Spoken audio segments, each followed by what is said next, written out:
Chapter का नाम है यूरोप में राष्ट्रवाद का उदय। चैप्टर 1 है यूरोप में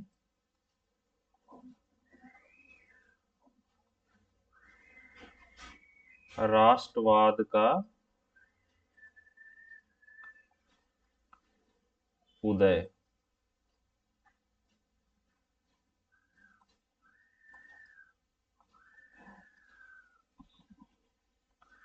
प्रश्न संख्या 1 है, कैरोल कुपरिस्की कौन था? ऑप्शन देखेंगे, इटली राष्ट्रवादी, फ्रांसीसी राष्ट्रवादी, सी रूसी राष्ट्रवादी या डी पोलिश राष्ट्रवादी। तो इसका सही उत्तर होगा कैरोल कुपरिस्की पोलिश राष्ट्रवादी था। क्वेश्चन नंबर 2, आंखों पर पट्टी बांधे हुए और तराजू लिए हुए महिला किस बात का प्रतीक है? इसका ऑप्शन देखते हैं। ए में है न्याय, बी में है स्वतंत्रता, सी में है शांति और डी में है समानता।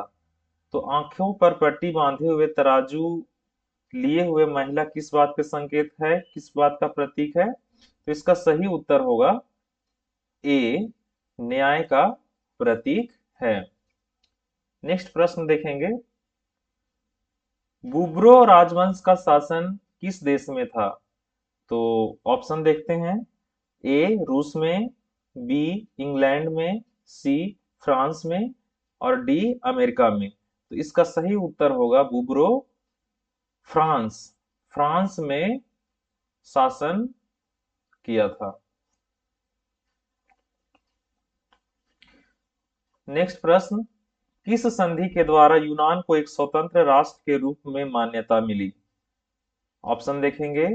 ऑप्शन ए कुस्तुनतुनिया, B viceroy, C act of union और डी इनमें से कोई नहीं। इसका सही उत्तर होगा 4 का ए होगा, कुस्तुनतुनिया की ऑप्शन ए। प्रश्न संख्या 5, फ्रेडरिक सारियू कौन था? तो देखेंगे ऑप्शन। ए फ्रांसीसी चित्रकार था, बी ऑस्ट्रिया का इतिहासकार, सी जर्मन दार्शनिक, डी ब्रिटेन का प्रधानमंत्री। तो इसका सही उत्तर होगा फ्रेडरिक सारियू फ्रांसीसी चित्रकार था। नेक्स्ट प्रश्न, किसी राष्ट्र की सामूहिक पहचान को क्या कहते हैं? तो किसी राष्ट्र की सामूहिक पहचान को क्या बोलते हैं? रूपक बोलते हैं, राष्ट्रवाद बोलते हैं, रूढ़िवादी बोलते हैं, कल्पनादर्श बोलते हैं। इसका सही उत्तर होगा बी, बी सही उत्तर होगा। नेक्स्ट प्रश्न, मारियान किस देश के राष्ट्रवाद की प्रतीक थी? तो मारियान किस देश के राष्ट्रवाद के प्रतीक थे? ऑप्शन देखेंगे, इटली, रूस, जर्मनी, फ्रांस। तो इसका सही उत्तर होगा डी, फ्रांस के राष्ट्रवाद के प्रतीक थी। Option D is correct answer. Next question है क्वेश्चन नंबर 8, वियना की संधि कब हुई थी? तो वियना की संधि कब हुई थी? इसको हम लोग डायरेक्ट देखेंगे। 1815, 1815 ईस्वी में वियना की संधि हुई थी। नेक्स्ट प्रश्न, प्रश्न संख्या 9, वियना सम्मेलन का आयोजन किस वर्ष में हुआ था? तो इसका अभी जस्ट पहले देखे थे, वियना सम्मेलन कब हुआ था? ऑप्शन ए 1815 ईस्वी में वियना का सम्मेलन का आयोजन हुआ था। प्रश्न संख्या 10, कॉन्ट काबूर को विक्टर इमैनुअल ने किस पद पर नियुक्त किया था? तो ऑप्शन देख लेते हैं। ऑप्शन ए फ्रांस का राजदूत, बी प्रधानमंत्री, सी सेनापति और डी गृह मंत्री। इसका सही उत्तर होगा प्रधानमंत्री के पद पर। Option B is correct answer. Next प्रश्न संख्या 11, जर्मन राष्ट्र के लिए निम्नांकित में से कौन महिला रूपक बनी? तो इसका ऑप्शन देखते हैं।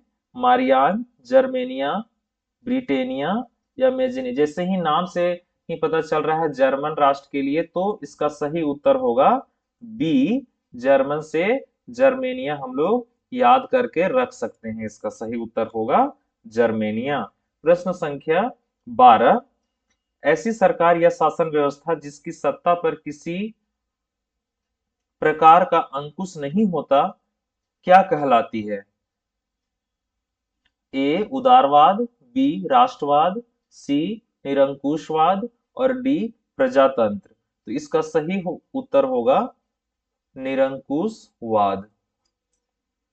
अगला प्रश्न है प्रश्न संख्या 13, वह विचारधारा जो स्त्री पुरुष की सामाजिक आर्थिक एवं राजनीतिक समानता पर आधारित हो उसे कहते हैं। उसे क्या कहते हैं? ऑप्शन देखेंगे।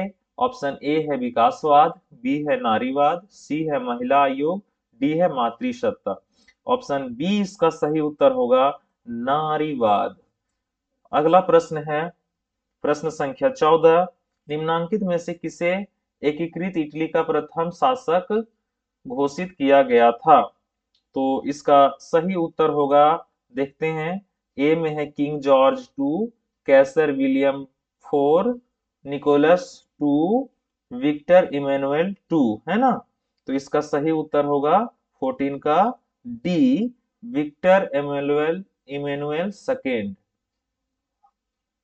अगला प्रश्न है प्रश्न संख्या को पढ़ेंगे सबसे पहले और उसका उत्तर देखने का कोशिश करेंगे। क्वेश्चन है, जर्मनी को एकजुट करने में किसने यहां अहम भूमिका निभाई? ऑप्शन देखेंगे। Frederick William four, auto Ottoman Bismarck, C Metternich और डी कैसर विलियम प्रथम। तो इसका 15 का क्या होगा सही उत्तर? ऑप्शन बी होगा सही उत्तर, ऑटोमन बिस्मार्क सही उत्तर होगा। जर्मनी को एकजुट करने में इन्होंने अहम भूमिका निभाई थी। अगला प्रश्न है प्रश्न संख्या 16, निम्नांकित में से किस देश को यूरोपीय सभ्यता का पालना के रूप में जाना जाता है? तो किसे यूरोपीय सभ्यता का पालना के रूप में जाना जाता है? ऑप्शन ए है इटली, बी इंग्लैंड, फ्रांस या यूनान। तो इसका सही उत्तर होगा यूनान। सही उत्तर होगा यूनान। अगला प्रश्न है 17, इटली के एकीकरण आंदोलन का नेतृत्व किसने किया? Camillo de Cavour, Giuseppe Mazzini, Victor Emmanuel द्वितीय, मैटरनिक। तो इसका सही उत्तर होगा 17 का कैमिले दे काबूर। कैमिले दे काबूर, इसको याद रखेंगे। नेक्स्ट प्रश्न है प्रश्न संख्या 18, जर्मनी के एकीकरण के लिए बिस्मार्क ने कौन सी नीति अपनाई? तो ऑप्शन देखते हैं सबसे पहले, अहिंसा, खून और खड़ग, शांति वार्ता या गठबंधन। तो इसका सही उत्तर क्या होगा? खून और खड़ग, बी होगा इसका सही उत्तर। प्रश्न संख्या 19, रक्त और लौह की नीति का अवलंबन किसने किया? रक्त और लौह की नीति का अवलंबन किसने किया? प्रश्न संख्या 19 है, देखेंगे बिस्मार्क, हिटलर, मैजनी या विलियम। तो इसका सही उत्तर होगा बिस्मार्क। बिस्मार्क इसका क्या होगा? सही उत्तर होगा।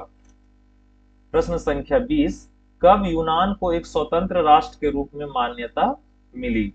कब मिली थी? तो देखते हैं ऑप्शन ए 1836, 1842, 1830 या 1832। तो इसका सही उत्तर होगा यूनान को स्वतंत्र राष्ट्र के रूप में मान्यता 1832 ईस्वी में मिली। प्रश्न संख्या 21, नेपोलियन बोनापार्ट कौन था? इसको सभी कोई जानते हैं। तो नेपोलियन बोनापार्ट फ्रांस का सम्राट था। फ्रांस का सम्राट था। प्रश्न संख्या 22, 1789 ईस्वी में फ्रांस की क्रांति के समय किसका शासन था? लुई 14वां, लुई 16वां, लुई 15वां या फिर नेपोलियन का? तो इसका सही उत्तर होगा लुई 16वां। लुई 16वां 1789 ईस्वी में फ्रांस की क्रांति के समय का शासक था। प्रश्न संख्या 23, फ्रांस की क्रांति का अग्रदूत किसे कहा जाता है?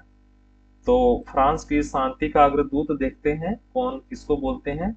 ए में है नेपोलियन, बी में है रूसो, सी में डिदरो और डी में वाल्टेयर। तो इसका सही उत्तर होगा 23 का B, Rousseau.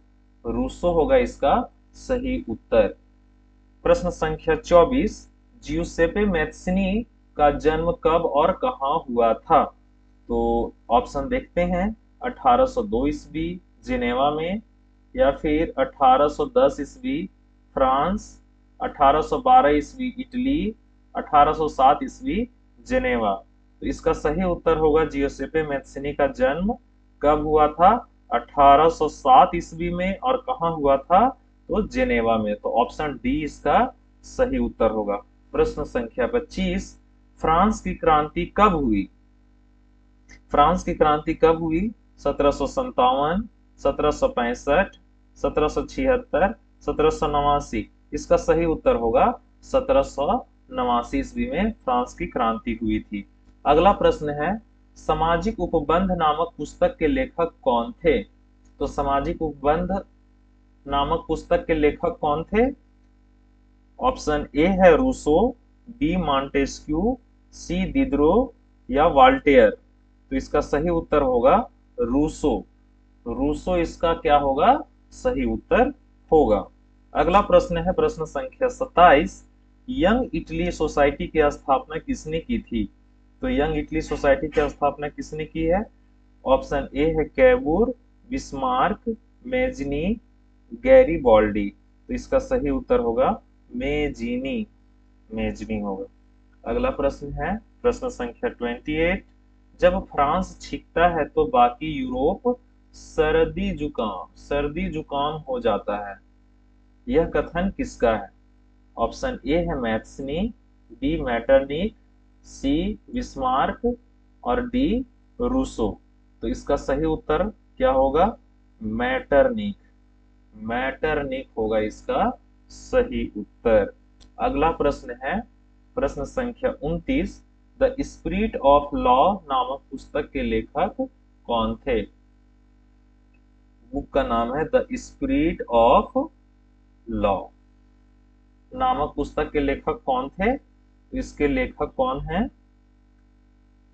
Option A Voltaire, B Diderot, C Montesquieu और डी रूसो। इसका सही उत्तर होगा सी मॉन्टेस्क्यू। अगला प्रश्न है प्रश्न संख्या, ये अंतिम प्रश्न है, बिस्मार्क जर्मनी का चांसलर कब बना? तो कब बना था बिस्मार्क जर्मनी का चांसलर? 48 में, 56, 60 या 71? इसका सही उत्तर होगा 1871, 1871 ईस्वी में बिस्मार्क जर्मनी का चांसलर बना था।